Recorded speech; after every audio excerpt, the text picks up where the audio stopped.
अब आप श्रवण करेंगे श्री बराह पुराण में 31वें अध्याय में 30वें अध्याय में 10वीं तिथि के महत्व के प्रसंग में दिशाओं की उत्पत्ति की कथा।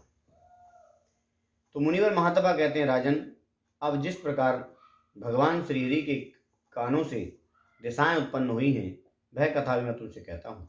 तुम उसे ध्यान पूर्वक सुनो। आदि सर्ग के आरंभ में ब्रह्मा जी को सृष्टि करते हुए ये चिंता हुई कि मेरी उत्पन्न प्रजा का आधार क्या होगा। अतः उन्होंने संकल्प किया कि अब अभ्यंतर स्थान उत्पन्न हो।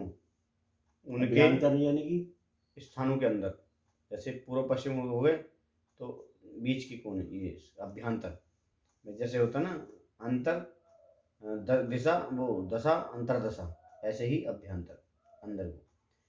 तो उनके इस प्रकार विचार करते ही उन परम प्रभु के कानों से 10 तेजस्वी कन्याओं का प्रादुर्भाव हुआ। राजन, उनमें वे पूर्वा, दक्षिणा, पश्चिमा, उत्तरा, ऊर्ध्वा और अधरा, ये 6 कन्याएं तो मुख्य मानी गईं। साथ ही उन कन्याओं के मध्य में और 4 कन्याएं जो परम सुंदर रूप वाली, गंभीर भावों वाली तथा महाभाग्यशालिनी थी, उत्पन्न हुई। उस समय उन सभी कन्याओं ने बड़ी नम्रता के साथ शुद्ध स्वरूप ब्रह्मा जी से प्रार्थना की, देवेश्वर, आप प्रजा के पालक हैं, हमें स्थान देने की कृपा कीजिए। स्थान ऐसा चाहिए जहां हम सभी अपने पतियों के साथ सुखपूर्वक निवास कर सकें। अव्यक्त जन्मा प्रभु, हमें आप महान भाग्यशाली पति प्रदान करने की कृपा करें। तो ब्रह्मा जी बोले, कामनीय कटिभाग से शोभा पाने वाली दिशाओं, ये ब्रह्मांड 100 करोड़ का विस्तार वाला है।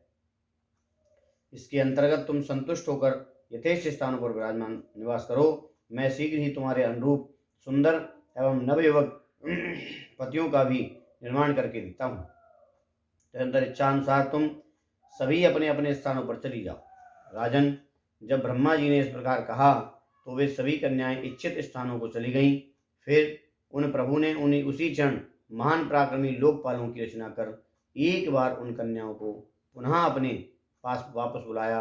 उनके आ जाने पर लोक पिता महाब्रह्मा जी ने उन कन्याओं का उन लोकपालों के साथ विवाह कर दिया।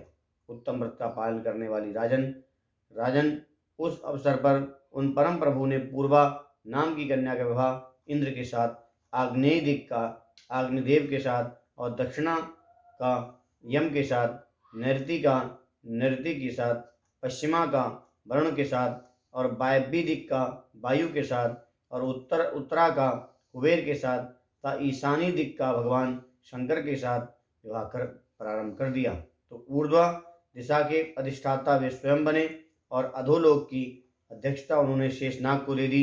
इस प्रकार उन दिशाओं को पति प्रदान करने के बाद ब्रह्मा जी ने उनके लिए 10वीं तिथि निर्धारित कर दी।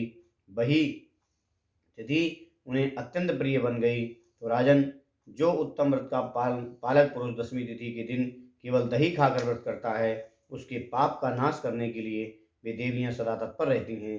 जो मनुष्य मन को वश में करके दिशाओं के जन्म से संबंध रखने वाले इस प्रसंग को सुनता है, वह सब लोकों में प्रतिष्ठा को प्राप्त करता है और अंत में ब्रह्मा जी का लोक प्राप्त करता है। इसमें भी कोई संशय नहीं है। बोल ब्रह्मदेव महाराज की जय, सभी देवी देवताओं की जय।